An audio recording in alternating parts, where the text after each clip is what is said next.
ವೀಕ್ಷಕರೇ, ನಮ್ಮ ಕರ್ನಾಟಕ ಸುದ್ದಿಗೆ ಸ್ವಾಗತ. ನಾನು ಸವಿತಾ ದುಟಯ್ಯ. ತುಮಕೂರಿನ ಜಿಲ್ಲಾಡಳಿತ ಮತ್ತು ಮಹಾನಗರ ಪಾಲಿಕೆಯ ವತಿಯಿಂದ ಎಚ್ಎಎಲ್ ಹೆಲಿಕಾಪ್ಟರ್ ವೇದಿಕೆಯ ಶಂಕುಸ್ಥಾಪನೆ ಕಾರ್ಯಕ್ರಮ ಇಂದು ಗೃಹ ಸಚಿವ ಡಾಕ್ಟರ್ ಜಿ ಪರಮೇಶ್ವರ್ ನೆರವೇರಿಸಿದರು.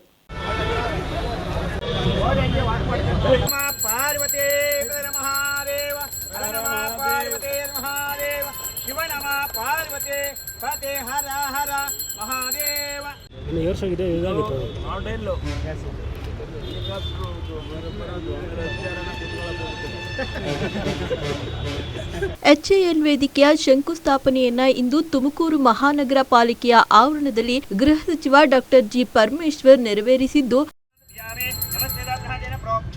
कात्यायनाय विद्महे कन्याकुमार धीमहि तन्नो लक्ष्मी प्रचोदयात् एकदन्ताय विद्महे वक्रतुण्डाय धीमहि तन्नो विघ्नेश्वर प्रचोदयात् गं गणादेव शिव नमः पार्वती हर हर महादेव सर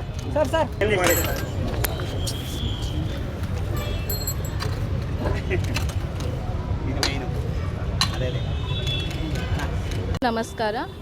ಇಂದು ಮಾನ್ಯ ಜಿಲ್ಲಾ ಉಸ್ತುವಾರಿ ಸಚಿವರು ಹಾಗೂ ಮಾನ್ಯ ಗೃಹ ಸಚಿವರಾದ ಡಾಕ್ಟರ್ ಜಿ ಪರಮೇಶ್ವರ್ ಸರ್ ಅವರಿಂದ ಈ HAL ಅವ್ರ ಕಡೆಯಿಂದ LCH ಲೈಟ್ ಕಾಂಪ್ಯಾಕ್ಟ್ ಹೆಲಿಕಾಪ್ಟರ್ ಏನು ನಮ್ಮ ಗುಬ್ಬಿಯಲ್ಲೇ ಪ್ರೊಡಕ್ಷನ್ ಆಗುತ್ತೆ, ಅದನ್ನು ಮಾಡೆಲ್ನ ನಾವು ಇಲ್ಲಿ ಟೌನ್ ಹಾಲ್ ಸರ್ಕಲಲ್ಲಿ ಪ್ಲೇಸ್ ಮಾಡ್ತಾಯಿದ್ದೀವಿ. ವೇದಿಕೆಯ ಶಂಕುಸ್ಥಾಪನೆಗೆ ಇವತ್ತು ಚಾಲನೆಯನ್ನು ನೀಡಲಾಗಿತ್ತು. ಇದು 50 lakhs ವರ್ತ್ ಹೆಲಿಕಾಪ್ಟರ್ HAL ಅವರು ಒಂದು ಕೊಡುಗೆಯಾಗಿ ಕೊಡ್ತಾ ಇದ್ದಾರೆ ನಮ್ಮ ತುಮಕೂರು ಮಹಾನಗರ ಪಾಲಿಕೆಗೆ. ಮ್ಯಾಕ್ಸಿಮಮ್ ಇನ್ನೊಂದು 1 ಮಂತಲ್ಲಿ ಇದರ ಇನಾಗ್ರೇಷನ್ ನಡೆಯುತ್ತೆ, ಉದ್ಘಾಟನೆ ನಡೆಯುತ್ತೆ. ಮೋಸ್ಟ್ ಪ್ರಾಬಬಲಿ ಮಾರ್ಚ್ ಕೊನೆ ವಾರ ಇದರ ಉದ್ಘಾಟನೆ ನಡೆಯುತ್ತೆ. ಈ ವೇಳೆ ನಗರ ಶಾಸಕ ಜ್ಯೋತಿ ಗಣೇಶ್, ಪಾಲಿಕೆ ಆಯುಕ್ತೆ ಅಶ್ವಿಜಾ, ಜಿಲ್ಲಾಧಿಕಾರಿ ಶುಭಾ ಕಲ್ಯಾಣ್, ಪಾವುಗಡ ಶಾಸಕ ವೆಂಕಟೇಶ್, ಪಾಲಿಕೆ ಅಧಿಕಾರಿಗಳು ಈ ವೇಳೆ ಹಾಜರಿದ್ದರು. ಭಾರತೀಯ ವಲಸಿಗರ ಮೇಲೆ ಅಮೆರಿಕ ಸರ್ಕಾರ ನಡೆಸುತ್ತಿರುವ ಕ್ರೂರ ಕೃತ್ಯಗಳು ಮತ್ತು ದೌರ್ಜನ್ಯ ತಡೆಯುವಲ್ಲಿ ಕೇಂದ್ರ ಬಿಜೆಪಿ ಸರ್ಕಾರ ವಿಫಲವಾಗಿದೆ ಎಂದು ತುಮಕೂರಿನಲ್ಲಿ ಕಾಂಗ್ರೆಸ್ ರಾಜ್ಯ ಉಪಾಧ್ಯಕ್ಷ ಮುರಳೀಧರ್ ಹಾಲಪ್ಪ ಬಿಜೆಪಿ ವಿರುದ್ಧ ಕಿಡಿಕಾರಿದರು.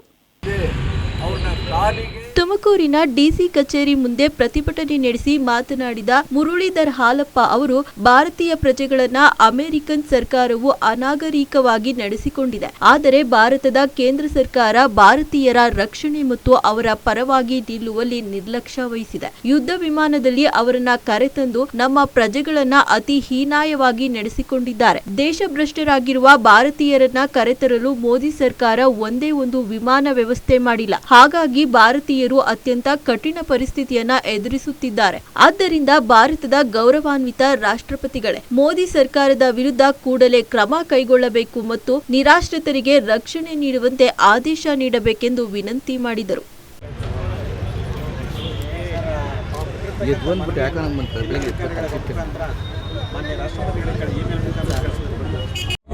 Under the AICC and the KPCC protesting in front of all district collectors' office against Indians who are deported from their country to India in an inhuman way.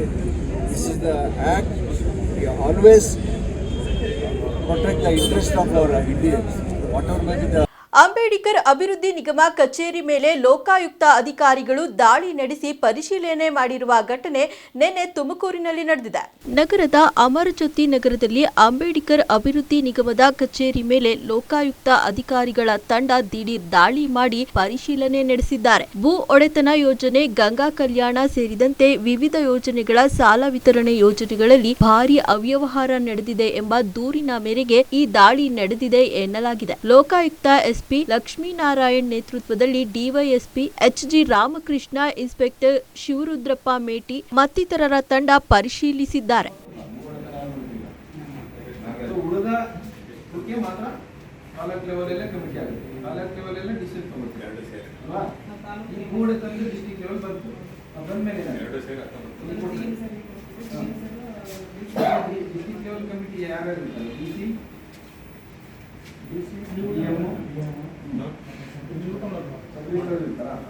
ಆಮೇಲೆ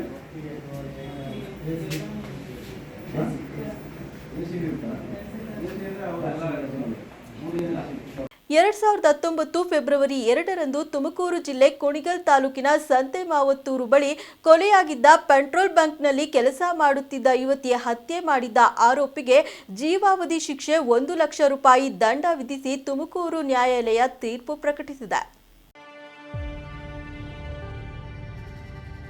ಹುಲಿಯೂರು ದುರ್ಗ ಪೊಲೀಸರು ಭೀಕರ ಹತ್ಯೆ ಬೆನ್ನು ಬಿದ್ದಿದ್ದರು. ಆಗ ಪೆಟ್ರೋಲ್ ಬಂಕ್ನ ಮಾಲೀಕ ಮೃತ ಯುವತಿಯನ್ನ ಗುರುತಿಸಿದ್ದರು. ಇದು ಪೊಲೀಸರಿಗೆ ಸಾಕಷ್ಟು ಸಹಾಯವಾಯಿತು. ಕೊಲೆಯಾದ ಯುವತಿ ಅರ್ಪಿತಾ ಅನ್ನೋ ಸುಳಿವು ಸಿಕ್ತು. ಇದರ ಜಾಡು ಹಿಡಿದ ಕಾಕಿಗೆ ಈ ಕೊಲೆಯ ಹಿಂದೆ ಪ್ರಿಯತಮ ಲೋಹಿತ್ ನೆರಳು ಇರೋ ಅನುಮಾನ ಶುರುವಾಗಿತ್ತು. ಆರೋಪಿ ರೋಹಿತ್ ಹಾಗೂ ಅರ್ಪಿತಾ ಪರಸ್ಪರ ಪ್ರೀತಿಸುತ್ತಿದ್ದರು. ವಿಷಯ ತಿಳಿದು ಪೊಲೀಸರು ಆತನನ್ನ ತೀವ್ರವಾಗಿ ವಿಚಾರಣೆಗೆ ಒಳಪಡಿಸಿದಾಗ ಬೆಂಗಳೂರಿನ ಕಮಲಾನಗರದಲ್ಲಿ ಜೊತೆಯಾಗಿ 5-6 ತಿಂಗಳು ವಾಸ ಮಾಡುತ್ತಿದ್ದರು. ಆ ಬಳಿಕ ಇಬ್ಬರ ನಡುವೆ ವೈಮನಸ್ಯ ಬಂದು ದೂರವಾಗಿದ್ದ ಮಾಹಿತಿ ಕಲೆ ಹಾಕಿದರು. ಆರಂಭದಲ್ಲಿ ನನಗೇನು ಗೊತ್ತಿಲ್ಲ ಅಂತಿದ್ದ ಲೋಹಿತ ಪೊಲೀಸರ ಕ್ರಾಸ್ ಕ್ವೆಶ್ಚನ್ಗೆ ಬೆದರಿ ಹೋಗಿದ್ದ. ಅರ್ಪಿತಾಳನ್ನ ಕೊಲೆ ಮಾಡುವ ಉದ್ದೇಶದಿಂದಲೇ 2019 ಫೆಬ್ರವರಿ 2ರಂದು ಸಂಜೆ ಬೆಂಗಳೂರಿನ ಪಾರ್ಕಿಗೆ ಕರೆಸಿಕೊಂಡಿದ್ದ.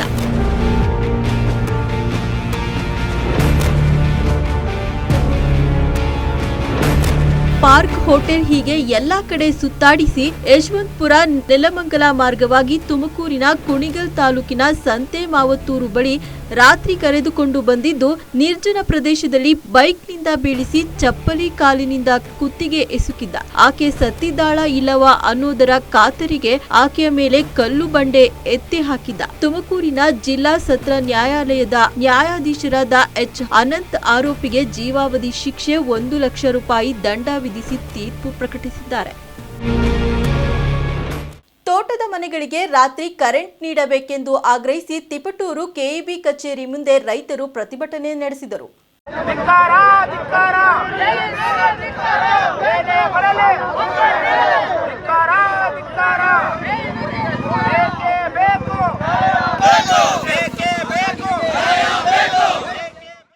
ತಿಪಟೂರು ತಾಲೂಕಿನ ಹಳ್ಳಿಗಳಲ್ಲಿ ತೋಟದ ಮನೆಗಳಿಗೆ ಸರಿಯಾಗಿ ರಾತ್ರಿ ಹೊತ್ತು ವಿದ್ಯುತ್ ನೀಡುತ್ತಿಲ್ಲ ಎಂದು ತಾಲೂಕಿನ ತೋಟದ ಮನೆಯ ಕೆಲ ಹಳ್ಳಿಗಳ 100 ರೈತರು ಬೆಸ್ಕಾಂ ಅಧಿಕಾರಿಗಳ ವಿರುದ್ಧ ಘೋಷಣೆ ಕೂಗಿ ನಗರದ ಬೆಸ್ಕಾಂ ಕಚೇರಿ ಮುಂದೆ ಧರಣಿ ನಡೆಸುತ್ತಿದ್ದಾರೆ.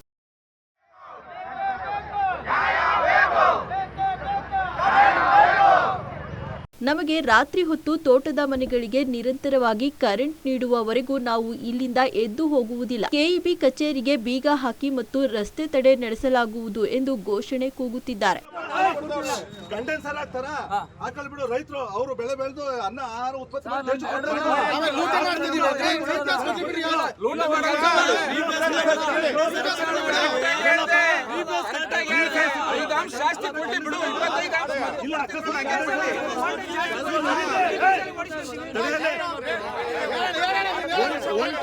ಯಾರು ತಪ್ಪು ಮಾಡಾರನ ಕಂಡೆನ್ಸರ್ ಹಾಕನ ಬೇಕಾದ್ರೆ ಹಿಡಿದು ಒಳಗೆ ಹಾಕಿಸ್ಕೊಳ್ಳಿ. ಲೋಡ್ ಕೊಟ್ರು 3 ಫೇಸ್ ಯಾರನ್ನ ಹಾಕ್ತಾರೆ ಕಂಡೆನ್ಸರ್? ಯಾರು ಹಾಕ್ತಾರೆ 3 ಫೇಸ್ ಕರೆಂಟ್ ಕೊಡಿ ಸರ್. ಎಲ್ಲಾರು ಒಂದು ಕೆಲಸ ಮಾಡಿ. ಸ್ಥಳಕ್ಕೆ ಆಗಮಿಸಿದ ಬೆಸ್ಕಾಂನ ಎಡಬ್ಲ್ಯೂ ಮನೋಹರ್ ಅವರು, ನಾವು ರಾತ್ರಿ ಹೊತ್ತು ತೋಟದ ಮನೆಗಳಿಗೆ 2 ಪೀಸ್ ವಿದ್ಯುತ್ ನೀಡುತ್ತೇವೆ. ಯಾವುದೇ ಕಾರಣಕ್ಕೂ ಕಂಡೆನ್ಸರ್ ಹಾಕಿ ಮೋಟಾರ್ಗಳನ್ನ ಚಾಲನೆ ಮಾಡಬಾರದು. ಚಾಲನೆ ಮಾಡಿದರೆ ಕೆಇಬಿಲಿ ಆಟೋ ಟ್ರಿಪ್ ಆಗುತ್ತದೆ. ಹೆವಿ ಲೋಡ್ ಆಗಿದೆ ಎಂದು ರೈತರ ಮನವೊಲಿಸಲು ಯತ್ನಿಸಿದರು. ಆದರೂ ಒಪ್ಪದ ರೈತರು ಧರಣಿಯನ್ನು ಮುಂದುವರಿಸುತ್ತಿದ್ದಾರೆ. ಮನೆಗಳಿಗೆ ತೋಟದ ಮನೆಗಳಿಗೆ ಸಾಯಂಕಾಲ 6 ಗಂಟೆಯಿಂದ ಬೆಳಗ್ಗೆ 6 ಗಂಟೆ ತನಕ 3 ಫೇಸ್ ಹೊರತುಪಡಿಸಿ ಇನ್ನು ಉಳಿದಂತೆ ನಾವು ಕರೆಂಟ್ ಕೊಡ್ತೀವಿ.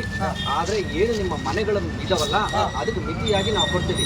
ಈಗ ಏನ್ ಬರುತ್ತೆ, ನಿಮ್ಮ ಒಂದೊಂದು ತೋಟದ ಮನೆಗಳು ತಗೊಂಡ್ಬಿಟ್ರು, ಒಂದೊಂದು ಫೀಡರ್ ತಗೊಂಡ್ರು, ನಿಮ್ಮ ಹತ್ರ ಒಂದು 30 ಮನೆ ಇದ್ರು ಹೆಚ್ಚೆಚ್ಚು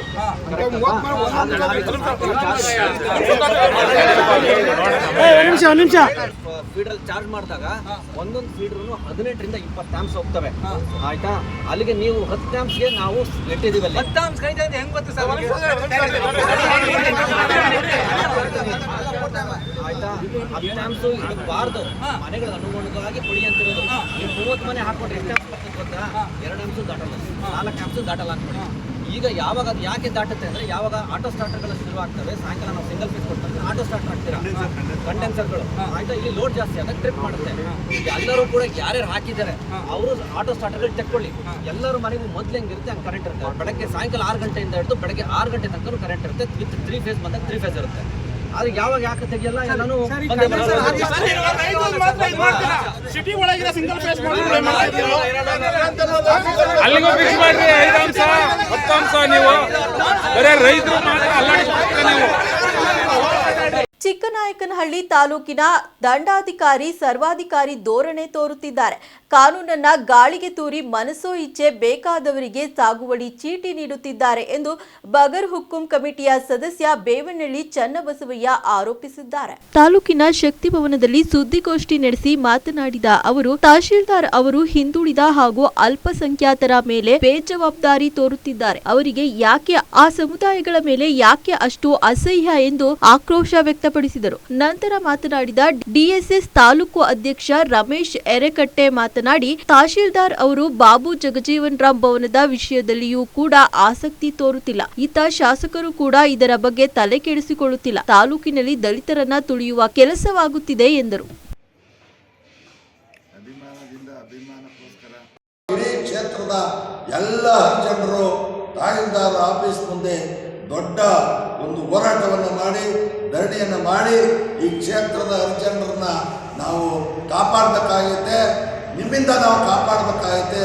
ಅದರಿಂದ ತಕ್ಷಣ ಈ ಬಗ್ಗೆ ಸರ್ಕಾರ ಏನಿಲ್ಲಿ ನೀವು ರಚಿಸಿರ್ತಕ್ಕಂಥ ಬಗರ್ ಸಮಿತಿ ಇಲ್ಲಿ ಸರಿಯಾಗಿ ಕಾರ್ಯನಿರ್ವಹಿಸುವಂಥ ಒಂದು ವ್ಯವಸ್ಥೆಯಲ್ಲಿ ಮಾನ್ಯ ಶಾಸಕರು ಮತ್ತು ತಹಶೀಲ್ದಾರ್ ಇಬ್ಬರು ಕೂಡ ಸಹಕಾರ ನೀಡದೆ ಅವರಿಗೆ ಬೇಕಾದವರಿಗೆ ಅಥವಾ ಯಾವುದೋ ಒಂದು ಪಕ್ಷದ ಜನಕ್ಕೆ ಸಹಕಾರ ಮಾಡ್ತಿರೋದನ್ನ ನಾನು ಖಂಡಿತವಾಗಿ ಖಂಡಿಸ್ತೇನೆ. ಇದಾಗಬಾರ್ದು. ರೈತರು ಯಾವುದೇ ಪಕ್ಷಕ್ಕೆ ಸೇರಿರಲ್ಲ, ಎಲ್ಲ ರೈತರಿಗೂ ನಾವು ಈ ಒಂದು ಬಗರ್ ಸಮಿತಿಯಿಂದ ಒಳ್ಳೆಯದಾಗಬೇಕು, ಆ ಭಾವನೆ ಇಟ್ಕೊಂಡು ನಾವೆಲ್ಲರೂ ಕೆಲಸ ಮಾಡಬೇಕು ಅಂತಕ್ಕಂಥ ಮಾತನ್ನು ಹೇಳ್ತಾ, ಜೊತೆಗೆ ಅದರ ಬಗ್ಗೆ ನಾವು ದಿನಾಂಕ 27/1/2025 ಮಾನ್ಯ ತಹಶೀಲ್ದಾರ್ ಅವರಿಗೆ 3 ಜನ ಬಗರ್ ಸಮಿತಿ ಸದಸ್ಯರು ಸಹಿ ಹಾಕಿ ಮನವಿಯನ್ನು ಸಲ್ಲಿಸಿದ್ದಾಗ್ಯೂ ಕೂಡ ದಿನಾಂಕ 3/2/2025 ಮತ್ತು 10/2/2025 ಎರಡು ಸಭೆಯಲ್ಲಿ ಮಾನ್ಯ ರೈತರಿಗೆ ಸಾಗುವಳಿ ಚೀಟಿ ಕೊಟ್ಟು ನಮ್ಮನ್ನು ಅಂದರೆ 3 ಜನ ಸದಸ್ಯರು ಕೂಡ ಅಪಮಾನ ಎಸಗಿದ್ದಾರೆ. ನಮ್ಮ ಅಭಿಪ್ರಾಯ ತಿಳಿಯದೆ, ನಮ್ಮ ಅಭಿಪ್ರಾಯ ಪಡೆಯದೆ ಈ ಏಕಾಏಕಿ ಸನ್ಮಾನ್ಯ ಶಾಸಕರು ಮತ್ತು ಮಾನ್ಯ ತಹಶೀಲ್ದಾರ್ ಪುರಂದ್ರವರು ಇಬ್ಬರೇ ಸೇರಿ ಈ ಒಂದು ತೀರ್ಮಾನ ತೆಗೆದು ನಾವು ರೈತರ ವಿರೋಧಗಳೇನೋ ಅದನ್ನ ಭಾವನೆಯನ್ನು ವ್ಯಕ್ತಪಡಿಸಿರುವುದು ನಮಗೆ ತುಂಬ ನೋವುಂಟು ಮಾಡಿದೆ. ಇದರ ಬಗ್ಗೆ ನಾವು ಕೆಲವೊಂದು ವಿಚಾರಗಳನ್ನು ನಾವು ಸಭೆಯಲ್ಲಿ ಚರ್ಚೆ ಮಾಡಿದಾಗ SC ಅಂತ ಬಂದಿದ್ದಾರೆ. ಆದರೆ ಮೊನ್ನೆ ಕಮಿಟಿ ಮಂಜೂರು ಮಾಡಬೇಕಾದ್ರೆ ನಮ್ಮ ಚಿಕ್ಕನಾಯಕನಹಳ್ಳಿ ತಾಲೂಕು ಕಂಕೆರೆ ಹೋಬಳಿಲಿ ಹೇಳ್ತಾರೆ ಫಸ್ಟ್ ರ್ಯಾಂಕ್ ನಾವು ಬಂದಿದ್ದೀವಿ ಅಂತಾರೆ. ಯಾವ್ದ್ರ ಫಸ್ಟ್ ರ್ಯಾಂಕು ನಾವು ಅವಾರ್ಡ್ ಕೊಟ್ಟಿದ್ದೀವ? ಅವಾರ್ಡ್ ಯಾವ ಅವಾರ್ಡ್ ಕೊಟ್ಟಿದ್ದಾರೆ? ತಹಸೀಲ್ದಾರು ಒಬ್ಬ ಮಂಜೂರು ಪತ್ರ ಕೊಡ್ಬೇಕಾದ್ರೆ ಅದು ಯಾರು ಅವರಿಗೆ ನಮ್ಮವರು 30,000 ಕೊಟ್ಟಿಸ್ಕೊಂಬಂದು 40,000 ಕೊಟ್ಟಿಸ್ಕೊಂಬಂದಂಥ ಸಾಗುಳಿಯ ನಮ್ಮ ಪಂಚಾಯತಿ ಒಳಗೆ ವ್ಯಾಪ್ತಿ ಒಳಗೆ ನಡೀತಾ ಇದೆ. ಯಾರೋ ಒಬ್ಬರನ್ನ ಬ್ರೋಕರ್ ಇಟ್ಕೊಂಡ್ಬಿಟ್ಟು ನಮ್ಮ ಭಾಗದಲ್ಲಿ ಗುಡ್ದಾಚೆ ಭಾಗದಲ್ಲಿ ಬ್ರೋಕರ್ ಇಟ್ಕೊಂಡ್ಬಿಟ್ಟು ಅವರು ಸಾಗುಳಿಯನ್ನು ವಿತರಣೆ ಮಾಡಿಸ್ತಾ ಇದ್ದಾರೆ. ಇವತ್ತು ನಾನು ಕಂಡಂತೆ ಕನಸು ನಾನು ನೋಡಿದ್ದೀನಿ. ನಮ್ಮ ಜಮೀನು 1990 ರಾಷ್ಟ್ರೀಯ ಹಬ್ಬಗಳ ಒಂದು ಸಮಿತಿನ ಮಾಡ್ಕೊಂಡಿದ್ದಾರೆ ನಮ್ಮ ತಹಸೀಲ್ದಾರ್. ಮೊನ್ನೆ ಒಂದು ಸಮಿತಿಗೆ ಒಂದು ಲೆಟರ್ ಟ್ರಾನ್ಸ್ಲೇಟ್ ಮಾಡ್ಯಾರೆ. ಏನೇನು ಶರಣ ಜಯಂತಿ ಹಾಗೂ ಛತ್ರಪತಿ ಸೇವಾಲ ಜಯಂತಿ, ಛತ್ರಪತಿ ಜಯಂತಿ ಹಾಗೂ ಶರಣ ಜಯಂತಿಯಲ್ಲಿ ಮಾಡಿದ್ದಾರೆ. ಅದಕ್ಕೆ ನಾನು ಅವ್ರಿಗೊಂದು ಪ್ರಶ್ನೆ ಮಾಡಿದೆ, ಎಲ್ಲ ಸ್ವಾಮಿ ನೀವು ಎಲ್ಲ ಜನಪ್ರತಿನಿಧಿಗಳು, ವಿವಿಧ ಸಂಸ್ಥೆಗಳು, ಕನ್ನಡ ಪರ ಸಂಘಟನೆಗಳು ಹಾಗೂ ಕನ್ನಡ ಸಾಹಿತ್ಯ ಪರಿಷತ್ ಪದಾಧಿಕಾರಿಗಳು ಮತ್ತು ಮಾಧ್ಯಮ ಮಿತ್ರಗಳು ಅಂತ ಕರೆದಿರಲ್ಲ, ನಮ್ಮ ದರ್ಶನ ಸಮಿತಿಯವ್ರನ್ನಾಗಲಿ ದಲಿತ ಮುಖಂಡರನ್ನಾಗಲಿ ಯಾಕೆ ಹಾಕಿಲ್ಲ ಅಂತ ನಾನು ಅವ್ರಿಗೂ ಪ್ರಶ್ನೆ ಮಾಡಿದೆ ಫೋನ್ ಮಾಡಿ. ಅವ್ರು ಹೇಳ್ತಾರೆ ನನ್ನಿಷ್ಟ, ನಾನು ಕರೆದು ನೀವು ಇಷ್ಟ ಇದ್ರೆ ಬಾ, ಇಲ್ಲಾಂದ್ರೆ ಬಿಡು ಅಂತ ಕೇಳ್ತಾರೆ. ಆ ಥರ ಸ್ಥಿತಿ ಈ ತಾಲೂಕಲ್ಲಿ ಉಂಟಾಗಿದೆ. ಇವರು ದಲಿತ ವಿರೋಧಿ ನೀತಿಗಳನ್ನ ಭಾಳ ಈ ತಾಲೂಕಲ್ಲಿ ನಮ್ಮ ತಾಲೂಕು ದಂಡಾಧಿಕಾರಿಗಳು ದಲಿತ ವಿರೋಧಿನ ಮಾಡ್ತಾ ಇದ್ದಾರೆ. ಹಾಗೂ ಈ ತಾಲೂಕಲ್ಲಿ ದಲಿತರಿಗೆ ಯಾವುದೇ ರೀತಿ ಬೆಲೆನೂ ಕೊಡ್ತಿಲ್ಲ. ನಾನು ದಲಿತ ಅಂತ ಹೇಳ್ಕೊಂಡು ದಲಿತನ್ನೇ ಶೋಷಣೆ ಮಾಡ್ತಾ ಇದ್ದಾರೆ. ಇಂಥ ತಾಲೂಕು ದಂಡಾಧಿಕಾರಿಗಳು ನಮಗೆ ಅವಶ್ಯಕತೆ ಇಲ್ಲ. ಸನ್ಮಾನ್ಯ ಶಾಸಕರು ಹಾಗೂ ಇವತ್ತಿನ ಸರ್ಕಾರಕ್ಕೆ ನಾಳೆ ನಾವು ಒಂದು ಲೆಟರ್ನ ಕನ್ಫರ್ಮ್ ಮಾಡ್ತಾ ಇದ್ದೀವಿ. ಇಂಥ ತಹಸೀಲ್ದಾರ್ ನಮಗೆ ಬೇಡ, ಈ ತಹಸೀಲ್ದಾರ್ನ ಎಲ್ಲರೂ ವರ್ಗಾವಣೆ ಮಾಡಿ. ಇಲ್ಲಾಂದರೆ ನಾವು ಮುಂದಿನ ದಿನಗಳಲ್ಲಿ ತಾಲೂಕು ಆಫೀಸ್ ಮುಂದೆ ಜಯಂತಿಗಳನ್ನ ಮಾಡುವಾಗ ಕಪ್ಪು ಬಟ್ಟೆ ಧರಿಸಿ ಇವರ ವಿರುದ್ಧವಾಗಿ ಪ್ರೊಟೆಸ್ಟ್ ಮಾಡಬೇಕಾಗುತ್ತೆ. ಯಾಕೆಂದರೆ ದಲಿತರು ಅಂದರೆ ಮೊನ್ನೆ ಕನ್ನಡ ರಾಜ್ಯೋತ್ಸವ ಕಾರ್ಯಕ್ರಮ ಮಾಡಿದ್ದಾರೆ, ಒಬ್ಬ ದಲಿತ ಮುಖಂಡನ ಕರೆದಿಲ್ಲ. ಸನ್ಮಾನ್ಯ ಶಾಸಕರು ಸಹ ಆ ಸಭೆಯಲ್ಲಿ ಯಾಕೆ ಬಂದಿಲ್ಲ ಅಂತ ಪ್ರಶ್ನೆ ಮಾಡಿಲ್ಲ ತಹಸೀಲ್ದಾರ್ಗೆ. ಮೊನ್ನೆ ನಮ್ಮ ಹುಡುಗ ಒಬ್ಬ ಮಂಜುನಾಥ್ ಅಂತೇಳಿ ಪ್ರಶ್ನೆ ಮಾಡಿದ್ದಾನೆ. ಏನು ಸರ್ ಯಾರು ಒಬ್ಬರೇ ಒಬ್ಬ ದರ್ಶನ ದಲಿತ ಮುಖಂಡಿಲ್ವಲ್ಲ ಅನ್ನೋದಕ್ಕೆ ಅವಾಗ ತಹಸೀಲ್ದಾರ್ಗೆ ನಮ್ಮ ಸನ್ಮಾನ್ಯ ಶಾಸಕರು ಹೇಳ್ತಾರಂತೆ ಅವ್ರನ್ನೆಲ್ಲ ಕರೆದು ಮತ್ತೆ ಇನ್ನೊಂದ್ಸಲ ಮೀಟಿಂಗ್ ಮಾಡು ಅಂತ ಹೇಳ್ತಾರೆ. ಅಂದರೆ ಶಾಸಕರು ಗೊತ್ತಿದ್ದು ಸುಮ್ಮನೆ ಇದ್ದಾರೋ, ಶಾಸಕರಿಗೆ ಗೊತ್ತಿಲ್ಲದೆ ಸುಮ್ಮನೆ ಇದ್ದಾರೋ ಗೊತ್ತಾಗ್ತಿಲ್ಲ. ಇದು ಒಂದು ಅಮಾನುಷ, ಭಾಳ ದೊಡ್ಡ ಸಮಸ್ಯೆ ಆಗಿದೆ ನಮಗೆ. ನಮ್ಮನ್ನು ದಲಿತ ಮುಖಂಡರನ್ನ ತಹಸೀಲ್ದಾರು ಚೇಂಬರಿಗೆ ಬಿಟ್ಕೊಂಡು ಮಾತಾಡ್ಸೋಕ್ಕೂ ಇವತ್ತು ಇಲ್ಲೇ ಬಂದು ನೋಡುತ್ತೆ ಅಂಥ ಸ್ಥಿತಿ ಬಂದಿದೆ. ದಯಮಾಡಿ ಈ ವಿಚಾರವನ್ನು ಪತ್ರಿಕಾ ಮಾಧ್ಯಮವನ್ನು ದೊಡ್ಡ ಮಟ್ಟದಲ್ಲಿ ಪ್ರಶ್ನೆಗಳನ್ನ ತಹಸೀಲ್ದಾರ್ಗೆ ನೀವು ನೇರವಾಗಿ ಮಾಡಬೇಕು. ಇದರ ಮುಖಾಂತರ ನಾವು ಮುಂದಿನ ದಿನಗಳಲ್ಲಿ ಕಪ್ಪು ಬಟ್ಟೆ ಧರಿಸಿ ಇದೇ ತಾಲೂಕು ಆಫೀಸ್ ಕಚೇರಿ ಮುಂದೆ ಬೃಹತ್ ಧರಣಿನ ಮಾಡ್ತೀವಿ. ಇದು ಸ್ವತಃಸಿದ್ಧ, ಇದು ಅಂಬೇಡ್ಕರ್ ವಾದ ಕನ್ನಡ ದರ್ಶನ ಸಂಸ್ಥೆ ಕೊಡ್ತಾ ಇರ್ತಕ್ಕಂಥ ಅವರಿಗೆ ಎಚ್ಚರಿಕೆ ಗಟ್ಟಿ. ಇದಕ್ಕೆ ತಾಲೂಕು ದಂಡಾಧಿಕಾರಿಗಳು ಕೈ ಜೋಡಿಸ್ತಾರ ಮನೆ ಶಾಸಕರು ಅನ್ನೋದು ಒಂದು ಅನುಮಾನ ಮೂಡ್ತಾ ಇದೆ. ದಯಮಾಡಿ ಮನೆ ಶಾಸಕರೇ ಹೇಳ್ತಾ ಇದ್ದೀನಿ, ಕಮೆಂಟ್ ಕೇಳಿ.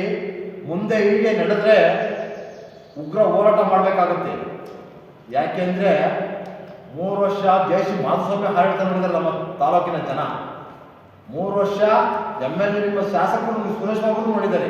ಮುಂದಿನ ಚುನಾವಣೆಯಲ್ಲಿ KS ಕಿರಣ್ ಕುಮಾರ್ನ ಗೆಲ್ಲಿಸ್ಬೇಕು ಅಂತ ತೀರ್ಮಾನ ಮಾಡಿಬಿಟ್ಟಿದ್ದಾರೆ ಜನ ತಾಲೂಕಿನಲ್ಲಿ. ಇದು ಜನಾಭಿಪ್ರಾಯ. ಯಾಕೆಂದರೆ ಇಬ್ಬರು ನೋಡಿ ಸಾಕಾಗಿ ಅವ್ರಿಗೂ ಸಾಕು ಸುಮ್ಮನಾಗಿ ಹೋಗ್ಬಿಟ್ಟಾರೆ ಜನ. ಮುಂದಿನ ಚುನಾವಣೆ KS ಕಿರಣ್ ಕುಮಾರ್ ಗೆಲ್ಲಿಸಿ ಇವರನ್ನೊಬ್ಬರು ನೋಡ, ಅದು ನಿಮಗೆ ಗೊತ್ತಿಲ್ವಾ? ನೀವೇನಾದ್ರೂ ಪಾಲುದಾರ ಆಗಿದ್ದೀರಾ? ಇವತ್ತು ಹೇಳ್ತಾ ಇದ್ದೀನಿ, ಇದು ನಿಮ್ಮ ಎಚ್ಚರಿಕೆ ಗಂಟೆ ತಿಳ್ಕೊಳ್ಳಿ. ನೀವು ಮುಂದಿನ ಬಗರ್ಕುಂ ಕಮಿಟಿ ಸದಸ್ಯರನ್ನ ನೀವು ಅವ್ರನ್ನೆಲ್ಲ ಒಂದು ಸಮರ್ಥವಾಗಿ ತಗೊಂಡು ಎಲ್ಲರಿಗೂ ಬಡ ರೈತರುಗಳಿಗೆ ಲೀಗಲ್ ಆಗಿ ಸಾಗುವಳಿ ಚೀಟಿ ಕೊಟ್ಟರೆ ನೀವು ಮುಂದೆ ಒಂದು ಚುನಾಯಿತ ಅಭ್ಯರ್ಥಿ ಆಗ್ತೀರಾ. ಇಲ್ಲ ಅಂದರೆ ಮುಂದಿನ ಚುನಾವಣೆಯಲ್ಲಿ ಜನರು ತಕ್ಕ ಪಾಠ ಕಲಿಸ್ತಾರೆ. ನಿಮ್ದಿದು ಎಚ್ಚರಿಕೆ ಗಂಟೆ. ನೀವು ಯಾವುದೇ ಕಾರಣಕ್ಕೂ ಮುಂದಿನ ಚುನಾವಣೆ ಗೆಲ್ಲಲ್ಲ. JDS ಈ ತಾಲೂಕಿಗೆ ಸರ್ವನಾಶ ಆಗುತ್ತೆ.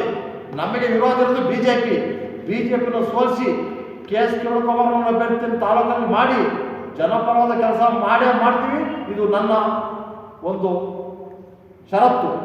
ಗ್ರಾಮಾಡಳಿತ ಅಧಿಕಾರಿಗಳಿಗೆ ಕಚೇರಿಯ ಜೊತೆ ಕನಿಷ್ಠ ಮೂಲಭೂತ ಸೌಕರ್ಯವೂ ಸಹ ಇಲ್ಲದಿರುವುದು ಬೇಸರದ ಸಂಗತಿ. ಇವರ ಎಲ್ಲ ಬೇಡಿಕೆಗಳನ್ನು ಕೇಂದ್ರ ಹಾಗೂ ರಾಜ್ಯ ಸರ್ಕಾರ ಶೀಘ್ರವೇ ಬಗೆಹರಿಸಬೇಕೆಂದು ಹೇಳಿ ಕಂದಾಯ ಇಲಾಖೆ ಅಧಿಕಾರಿಗಳ ಮುಷ್ಕರಕ್ಕೆ MLC ಚಿದಾನಂದ ಗೌಡ ತಮ್ಮ ಬೆಂಬಲ ಸೂಚಿಸಿದರು. ಶಿರಾ ತಾಲೂಕಿನ ಮಿನಿ ವಿಧಾನಸೌಧದ ಕಚೇರಿಯ ಆವರಣದಲ್ಲಿ ಗ್ರಾಮಾಡಳಿತ ಅಧಿಕಾರಿಗಳು 2ನೇ ಹಂತದ ಅನಿರ್ದಿಷ್ಟಾವಧಿ ಮುಷ್ಕರ ನಡೆಯುವ ಸ್ಥಳಕ್ಕೆ ಭೇಟಿ ನೀಡಿದ ವಿಧಾನ ಪರಿಷತ್ ಶಾಸಕ ಚಿದಾನಂದ ಎಂ ಗೌಡ ಅವರು ಮಹಿಳಾ ಅಧಿಕಾರಿಗಳ ಸಮಸ್ಯೆ ಆಲಿಸಿ ಮಾತನಾಡಿದ ಅವರು, ಗ್ರಾಮೀಣ ಭಾಗದ ಬಡಜನರ ಸೇವೆ ಮಾಡುವ ಮಹಿಳಾ ಗ್ರಾಮಾಡಳಿತ ಅಧಿಕಾರಿಗಳಿಗೆ ಕನಿಷ್ಠ ಸೌಲಭ್ಯವೂ ಇಲ್ಲ. ಕಚೇರಿಯ ಜೊತೆ ಶೌಚಾಲಯವೂ ಇಲ್ಲದಿದ್ದರೆ ಮಹಿಳಾ ಅಧಿಕಾರಿಯ ಪಾಡೇನು ಎಂದ ಅವರು, ಸಂಕಷ್ಟ ಪರಿಸ್ಥಿತಿಯಲ್ಲಿ ಅಧಿಕಾರಿಗಳು ಕೆಲಸ ಮಾಡಬೇಕಿದೆ ಎಂದು ಬೇಸರ ವ್ಯಕ್ತಪಡಿಸಿದರು. ಈ ಮುಷ್ಕರದ ಕುರಿತು ಕಂದಾಯ ಸಚಿವರಾದ ಕೃಷ್ಣ ಬೈರೇಗೌಡರ ಗಮನಕ್ಕೆ ತಂದು ಮುಂದಿನ ದಿನಗಳಲ್ಲಿ ನಡೆಯುವ ಅಧಿವೇಶನದಲ್ಲಿ ಗ್ರಾಮಾಡಳಿತ ಅಧಿಕಾರಿಗಳ ಸಮಸ್ಯೆ ಕುರಿತು ಚರ್ಚಿಸಲಾಗುವುದು ಎಂದು ತಿಳಿಸಿದರು. ಈ ಸಂದರ್ಭದಲ್ಲಿ ಮುಖಂಡರಾದ ಮದಲೂರು ಮೂರ್ತಿ ಮಾಸ್ಟರ್, ಈರಣ್ಣ ಪಟೇಲ್, ನಾಗರಾಜ್ ಗೌಡ, ಸಾಮಾಜಿಕ ಜಾಲತಾಣಗಳ ನಿರ್ವಾಹಕ ವಿಠಲ್ ಸೇರಿದಂತೆ ಇತರರು ಉಪಸ್ಥಿತರಿದ್ದರು.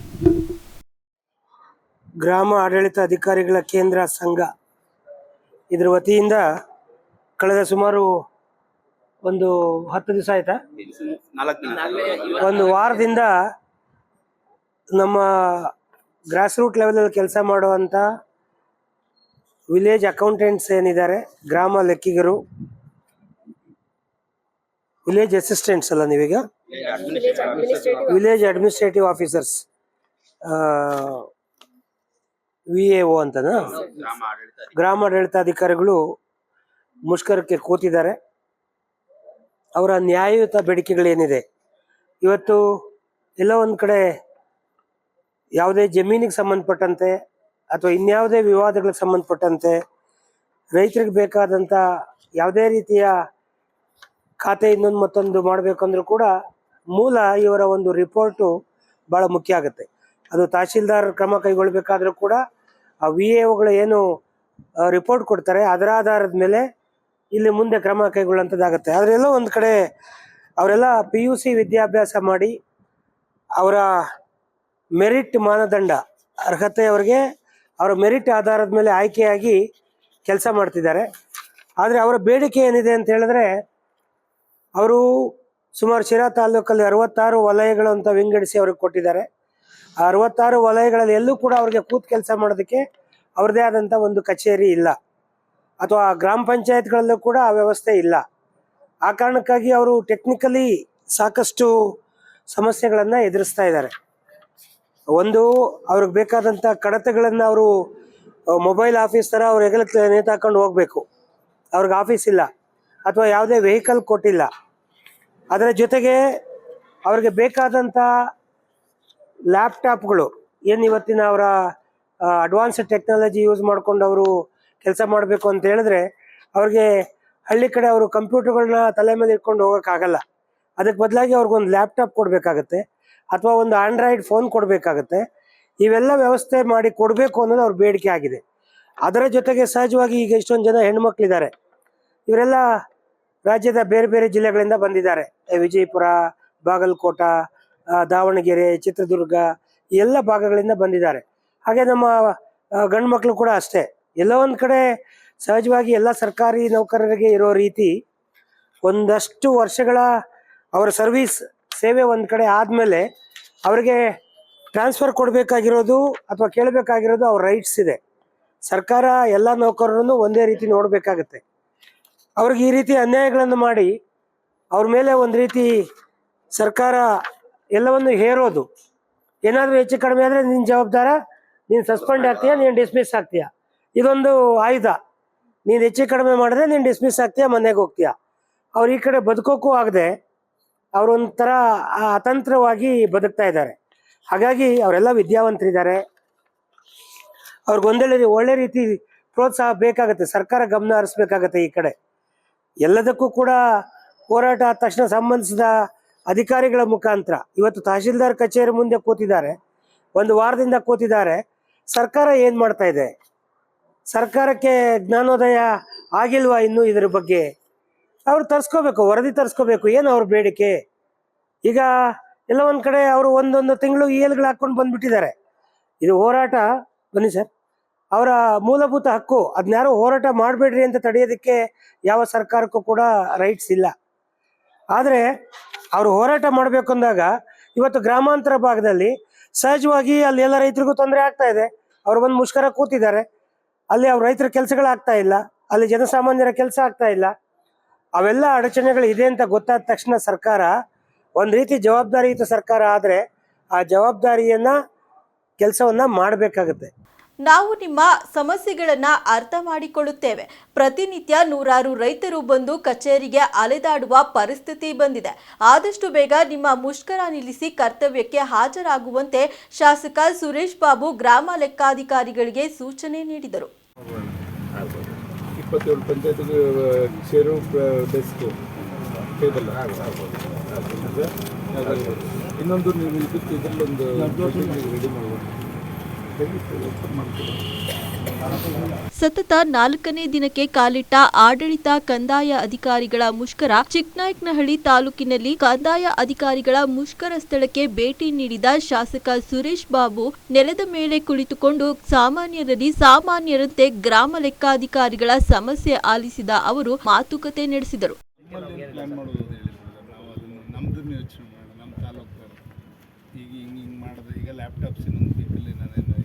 ನಾವು ನಿಮ್ಮ ಸಮಸ್ಯೆಗಳನ್ನ ಅರ್ಥ ಮಾಡಿಕೊಳ್ಳುತ್ತೇವೆ. ಪ್ರತಿನಿತ್ಯ ನೂರಾರು ರೈತರು ಬಂದು ಕಚೇರಿಗೆ ಅಲೆದಾಡುವ ಪರಿಸ್ಥಿತಿ ಬಂದಿದೆ. ಆದಷ್ಟು ಬೇಗ ನಿಮ್ಮ ಮುಷ್ಕರವನ್ನ ನಿಲ್ಲಿಸಿ ಕರ್ತವ್ಯಕ್ಕೆ ಹಾಜರಾಗುವಂತೆ ಸೂಚನೆ ನೀಡಿದರು. ಎಲ್ಲಾ ಪಂಚಾಯತಿಗಳು ಒಂದೊಂದು ಅಕೌಂಟ್ ಅದೇ ಆಫೀಸಲ್ಲೇ ಮಾಡಿದ್ರೆ ಸದ್ಯಕ್ಕೆ ಅಲ್ವಾ, ಅದು ಮಾಡಬೇಕು. ಕೊಡೋದಕ್ಕೆ ಇದು ಮಾಡ್ತಾ ಇಲ್ಲ ಸರ್. ಯಾರು ಪಂಚಾಯತಿಂದ ರೂಮ್ಸ್ ಇಲ್ಲ ಅಂತಾರೆ ಅವರು. ನಾವು ವಿಚಾರಿಸಿದಾಗ ಡಿ ಸಿ ಅನ್ಸುತ್ತೆ ಇಲ್ಲ, ಡಿ ಸಿ ಸಿ ಕೂತ್ಕೊಂಡು ಇದೊಂದು ಡಿಸಿಷನ್ ತೊಗೊಳ್ಳಿ ನಮ್ಮಲ್ಲಿ, ನಮ್ಮ ಡಿಸ್ಟ್ರಿಕ್ಟ್ ಮಟ್ಟಕ್ಕಾದ್ರು. ಹೌದು, ನಾವು ಪಾಪ ಲ್ಯಾಪ್ಟಾಪ್ ಕೊಡ್ತೀನಿ ಅಂದರೆ ಅದಕ್ಕೆ ನಾನು ಆಭಾರಿಯಾಗಿರ್ತೀನಿ ಸರ್. ಮತ್ತು 10 days ಒಳಗೆ ನಿಮ್ಗೆ ಲ್ಯಾಪ್ಟಾಪ್ ಬರ್ತಾವೆ, ಹೇಳಿದ್ದೇನೆ ನಾನು, ಆರ್ಡರ್ ಮಾಡಿದ್ದೇನೆ, ಬರುತ್ತೆ. ಅದೊಂದು ಈಗ ಇದನ್ನೊಂದು ಡಿಸಿಷನ್ ಬೇಕಿದ್ರೆ ನಮ್ಮಲ್ಲೇ ಒಂದು ಬೇಕಿದ್ರೆ ನಾವು ಮಾಡ್ಕೊಳ್ಳೋಣ, ಆಫೀಸ್ ಕೊಟ್ಟು ಇಲ್ಲೇದ ಅವ್ರ ಡಿಸಿಷನ್ ತೊಗೊಳ್ಳಿ. ನಮ್ಮಲ್ಲಿ ಬೇಕಿದ್ರೆ ಇವ್ರನ್ನ ತಹಸೀಲ್ದಾರ್ ಮತ್ತು ಇವು ಇಬ್ಬರನ್ನ ಕೂರಿಸ್ಕೊಂಡು ಸ್ಥಳೀಯ ಶಾಸಕರ ಪ್ರದೇಶಾಭಿವೃದ್ಧಿ ನಾವು ಮಾಡ್ಕೊಡ್ತೀವಿ ಬೇಕಿದ್ರೆ. ಅಲ್ಲ ಮಾಡ್ಬೋದು, ಮಾಡ್ತೀವಿ, ಅದನ್ನೆಲ್ಲ ಅಲ್ಲ. ನಿಮಗೆ ಈ ಬಿಲ್ಡಿಂಗ್ ಬೇಕಿಲ್ಲ, ಬಿಲ್ಡಿಂಗ್ ಅಷ್ಟೊಂದು ದುಡ್ಡು ಬರೋದೇ ಇಲ್ಲ. ನಮಗೆ ಕೊಡೋದೇ 2 ಕೋಟಿ, ವರ್ಷಕ್ಕೆ ಕೊಡೋದೇ 2 ಕೋಟಿ, ಎಲ್ಲಿಂದ ಆಗ್ತದೆ? ನಾವು ಬೇಕಿದ್ರೆ ಇಲ್ಲಿ ಮೈನಿಂಗ್ ಪ್ಲ್ಯಾನ್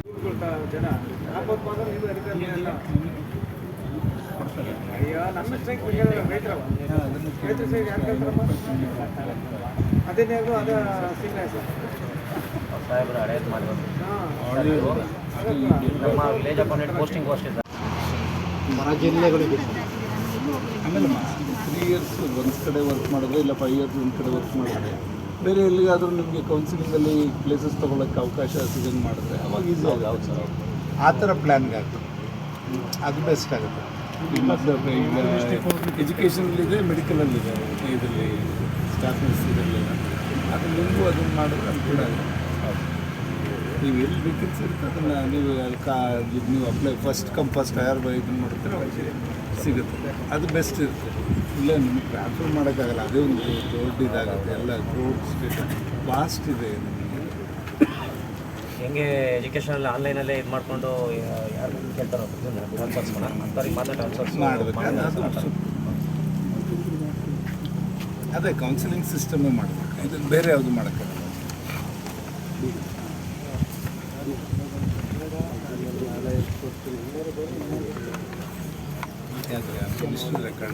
ಈ ಸಂದರ್ಭದಲ್ಲಿ ಕಾಂಗ್ರೆಸ್ ಮುಖಂಡ ಕಾರ್ತಿಕೇಹಾಳ್ ಗೋವಿಂದರಾಜು ಮಾತನಾಡಿ, ಗ್ರಾಮ ಲೆಕ್ಕಿಗರು ಆಶಾ ಕಾರ್ಯಕರ್ತೆಯರ ಶ್ರಮವನ್ನ ನಾವು ನೋಡುತ್ತಿದ್ದೇವೆ. ದಯವಿಟ್ಟು ಸರ್ಕಾರ ಇವರ ಬೇಡಿಕೆಗಳನ್ನ ಆದಷ್ಟು ಬೇಗ ಈಡೇರಿಸಲಿ ಎಂದು ಹೇಳಿದರು. ಈ ಸಂದರ್ಭದಲ್ಲಿ ತಹಶೀಲ್ದಾರ್ ಪುರಂದರ್ ಅವರು ಹಾಜರಿದ್ದರು.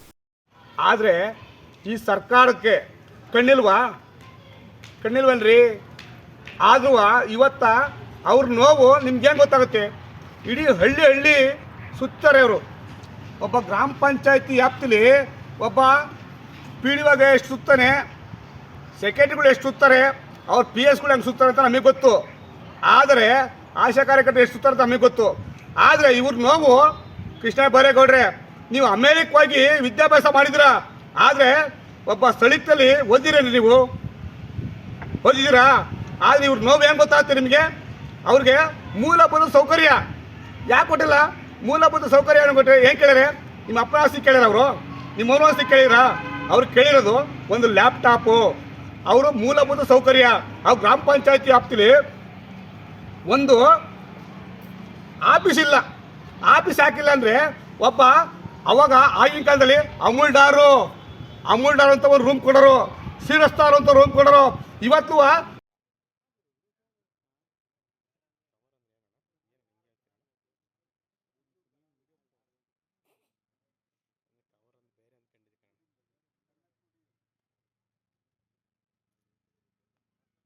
ಬಡ ಕುಟುಂಬಗಳ ಕಣ್ಣೀರಿನ ಕತೆ ನೋಡಿ ಸ್ಥಳಕ್ಕೆ ಭೇಟಿ ನೀಡಿ ಸಹಾಯ ಹಸ್ತ ನೀಡುತ್ತಾ ಮಾನವೀಯತೆ ಮೆರೆದಿದ್ದಾರೆ ಕೊರಟಗೆರೆಯ MNJ ಮಂಜುನಾಥ್.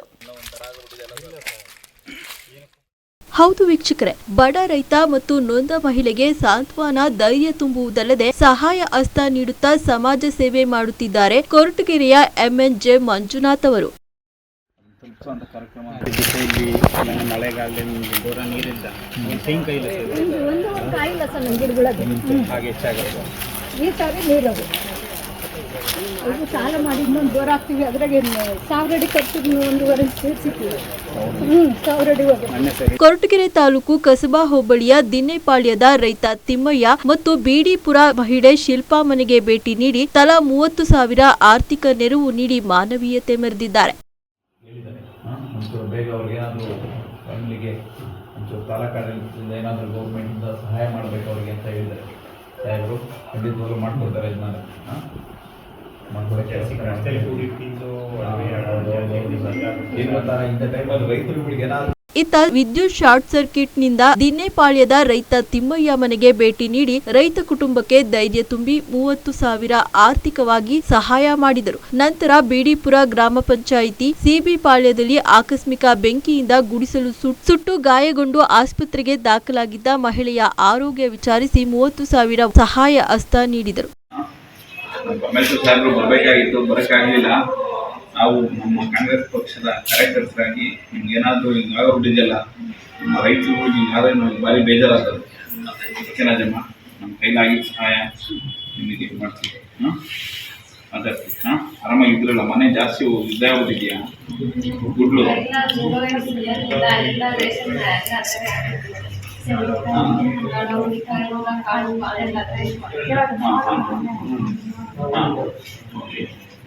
ತರಕಾರಿ ಬೆಳೆ ಎಲ್ಲ ಸುಟ್ಟೋಗಿದೆ.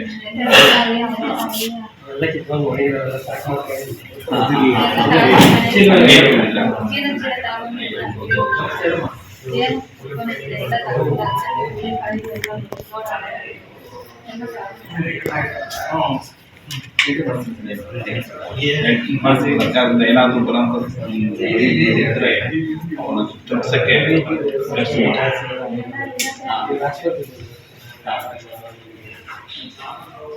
ಸರ್ಕಾರದಿಂದ ಏನಾದ್ರು ಬರೋಂಥ ಇದಿದ್ರೆ ಮಾಡ್ಸಲ್ಲ. ಮಾಡ್ತಾರೆ ಸಾಹೇಬರು, ಪರಮೇಶ್ವರ್ ಸಾಹೇಬರು ಹೇಳಿದ್ದಾರೆ, ತಾಲೂಕು ಅಧಿಕಾರಿಗಳಿಗೆ ಗೈಡ್ಲೈನ್ಸ್ ಕೊಟ್ಟಿದ್ದಾರೆ. ಏನಾಗುತ್ತೋ ಮತ್ತು ನಿಮ್ಮದೊಂದು ಮತ್ತು ಇಲ್ಲಿ ಇನ್ನೊಂದು ದಿನ್ನೇಪಾಳ್ಯಕ್ಕೆ ಹೋಗಿದ್ದು. ಆ ದಿನ್ನೇಪಾಳ್ಯದೂ ಸ್ವಲ್ಪ ಅವ್ರದ್ದು ರೇಷನ್ ಗೀಷನ್ನು ಭತ್ತ ಎಲ್ಲ ಡ್ಯಾಮೇಜ್ ಆಗಿದೆ, ಎಲ್ಲ ಸುಟ್ಟೋಗಿ ಉರಿದೋಗಿದೆ, ಎಲ್ಲರೂ ಕಡಲೆಕಾಯಿ ಎಲ್ಲ ಉರಿದಾಗಿದೆ. ಬರೋಣ. ಎಂಎನ್ಜೆ ಮಂಜುನಾಥ್ ಮಾತನಾಡಿ, ಗೃಹ ಸಚಿವರಾದ ಡಾಕ್ಟರ್ ಜಿ ಪರಮೇಶ್ವರ್ ಸೂಚನೆಯಂತೆ ನೊಂದ ಕುಟುಂಬದ ಮನೆಗೆ ಭೇಟಿ ನೀಡಿ ಸಹಾಯ ಹಸ್ತದ ಜೊತೆ ಧೈರ್ಯ ತುಂಬುವ ಕೆಲಸ ಮಾಡುತ್ತಿದ್ದೇನೆ. ಸರ್ಕಾರದಿಂದ ಬರುವ ಸಹಾಯಧನವನ್ನ ತ್ವರಿತವಾಗಿ ನೊಂದ ಕುಟುಂಬಕ್ಕೆ ಕೊಡಿಸುವ ಕೆಲಸ ಮಾಡುತ್ತೇನೆ ಎಂದರು. ಇಂದು ಕೊಳಗೆರೆ ತಾಲೂಕಿನ ದಿನ್ನೇಪಾಳ್ಯ ಗ್ರಾಮದಲ್ಲಿ ಒಂದು ರೈತ ಕುಟುಂಬಕ್ಕೆ ಮನೆಯಲ್ಲಿ ಸ್ವಲ್ಪ ಬೆಂಕಿ ಕಾಣಿಸ್ಕೊಂಡು ಶಾರ್ಟ್ ಸರ್ಕ್ಯೂಟ್ ಆಗಿ ಬೆಂಕಿಯಾಗಿ ಸ್ವಲ್ಪ ಅನಾಹುತಗಳು ಆಗಿದೆ. ಅವ್ರ ಮನೆಗೆ ಬೆಳೆದಿರ್ತಕ್ಕಂಥ ದವಸ ಧಾನ್ಯಗಳೆಲ್ಲ ಸುಟ್ಟೋಗಿದೆ. ಅದನ್ನೆಲ್ಲ ನಾವು ವೀಕ್ಷಣೆ ಮಾಡಿದಾಗ ಗೊತ್ತಾಯಿತು, ತುಂಬ ಇದಾಗಿದೆ. ಪಾಪ ನಮ್ಮ ರೈತರುಗಳು ತುಂಬ ಕಷ್ಟಪಟ್ಟು ಬೆಳೆದಿರ್ತಕ್ಕಂಥ ದವಸ ಧಾನ್ಯಗಳೆಲ್ಲ ಹೋದಾಗ ಭಾರಿ ಮನ ನೊಂದಿದ್ದಾರೆ. ಸಾಲದಕ್ಕೆ ಅವ್ರ ಮನೆಗೆ ಸ್ವಲ್ಪ ದುಡ್ಡು ಕೂಡಿಟ್ಟಿದ್ದೂ ಸುಟ್ಟೋಗಿದೆ. ಒಡವೆ ಕೂಡ ಎಲ್ಲ ಪೀಸ್ ಆಗಿ ಎಲ್ಲ ಕಪ್ಪಾಗೋಗ್ಬಿಟ್ಟಿದೆ ಒಡವೆ ಕೂಡ. ಇದು ತುಂಬ ಭಾರಿ ನೋವಾಗಿದೆ ಗ್ರಾಮಕ್ಕೆ. ಮತ್ತು ಬಿಡಿಪುರದಲ್ಲಿ ಒಂದು ಗುಡಿಸಲಿಗೆ ಬೆಂಕಿ ಬಿದ್ದಿದೆ. ಅಲ್ಲಿ 2 ಮಹಿಳೆಯರಿಗೆ ಸ್ವಲ್ಪ ಗಾಯಗೊಂಡಿದ್ದಾರೆ. ಅವ್ರನ್ನ ಒಂಚೂರು ಆಸ್ಪತ್ರೆ ಹತ್ರ ಭೇಟಿ ಮಾಡಿ ಅವ್ರನ್ನೂ ಮಾತಾಡ್ಸೋಂಥ ಕಾರ್ಯಕ್ರಮ ಮಾಡ್ತಾಯಿದ್ದೀನಿ. ಇವ್ರಿಗೆಲ್ಲ ಭಾರಿ ನೋವಾಗಿರೋದ್ರಿಂದ ಸ್ವಲ್ಪ ನಮ್ಮ ತಾಲೂಕು ಆಡಳಿತ ಸ್ವಲ್ಪ ಮುಂದೆ ಬರಬೇಕು. ಈಗಿನ ಗೃಹ ಮಂತ್ರಿಗಳಾದಂಥ ನಮ್ಮ ಪರಮೇಶ್ವರ್ ಸಾಹೇಬರು ಎಲ್ಲರಿಗೂ ಸೂಚನೆ ಕೊಟ್ಟಿದ್ದಾರೆ. ನಾವು ಒಬ್ಬ ಕಾಂಗ್ರೆಸ್ ಪಕ್ಷದ ಪರವಾಗಿ ಕಾರ್ಯಕರ್ತರಾಗಿ ಬಂದು ಇವ್ರಿಗೆಲ್ಲ ಒಂಚೂರು ಸಾಂತ್ವನ ಹೇಳಿ ಸ್ವಲ್ಪ ಶಕ್ತಿ ತುಂಬ ಕೆಲಸ ಅಂತೂ ಮಾಡ್ತಾಯಿದ್ದೀವಿ. ನಮ್ಮ ರೈತರು ಯಾವುದೇ ಕಾರಣಕ್ಕೂ ಕುಗ್ಗಬಾರ್ದು. ಈ ದೇಶದ ನಮ್ಮ ರೈತರುಗಳು ಕುಗ್ಗಬಾರ್ದು, ಕುಗ್ಗಂಥ ಕೆಲಸ ಆಗಬಾರ್ದು. ನಮ್ಮ ಕೈಲಾದಷ್ಟು ಶಕ್ತಿ ತುಂಬ ಕೆಲಸ ಅಂತೂ ಮಾಡ್ತಾಯಿದ್ದೀವಿ. ಈ ಸಂದರ್ಭದಲ್ಲಿ ಗ್ರಾಮ ಪಂಚಾಯಿತಿಯ ಅಧ್ಯಕ್ಷ ಭೀಮರಾಜು, ಮಾಜಿ ಪಂಚಾಯಿತಿ ಸದಸ್ಯ ರವಿಕುಮಾರ್, ಮುಖಂಡರಾದ ಅಶ್ವಥಪ್ಪ, ಮಾವತ್ತೂರು ಕುಮಾರ್, ಕೇಬಲ್ ಸಿದ್ದಗಂಗಯ್ಯ, ಸುರೇಶ್ ಸೇರಿದಂತೆ ಇತರರು ಉಪಸ್ಥಿತರಿದ್ದರು.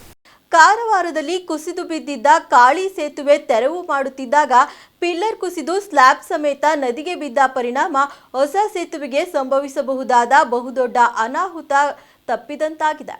ಶುಕ್ರವಾರ ಈ ಘಟನೆ ನಡೆದಿದೆ. ಈ ವೇಳೆ ಯಾವುದೇ ಕಾರ್ಯಾಚರಣೆ ನಡೆಯದೇ ಇರುವ ಕಾರಣ ಸಂಭವಿಸಬಹುದಾಗಿದ್ದ ಇನ್ನಷ್ಟು ಹಾನಿ ತಪ್ಪಿದೆ. ಗುರುವಾರ ಇದೇ ಸ್ಲ್ಯಾಬ್ ಮೇಲೆ 4-5 ಕಾರ್ಮಿಕರು ತೆರವು ಕಾರ್ಯಾಚರಣೆ ನಡೆಸಿದರು. ಕಳೆದ 4 ತಿಂಗಳಿನಿಂದ ಕಾರ್ಯಾಚರಣೆ ನಡೆಸುತ್ತಿದ್ದು, ಕೆಲ ದಿನ ರಾತ್ರಿ 12 ಗಂಟೆಯವರೆಗೆ ಕಾರ್ಯಾಚರಣೆ ನಡೆಸುತ್ತಿದ್ದರು. ಈಗಾಗಲೇ 70% ತೆರವು ಕಾರ್ಯಾಚರಣೆ ಪೂರ್ಣಗೊಳಿಸಲಾಗಿದೆ. ಆದರೆ ಇದೀಗ ಶುಕ್ರವಾರ ಬೆಳಗ್ಗೆ ವೇಳೆ ಘಟನೆ ಸಂಭವಿಸಿದ್ದು, ಈ ವೇಳೆ ಕೆಲಸಗಾರರಿಲ್ಲದ ಕಾರಣ ದೊಡ್ಡ ಅನಾಹುತ ತಪ್ಪಿದಂತಾಗಿದೆ.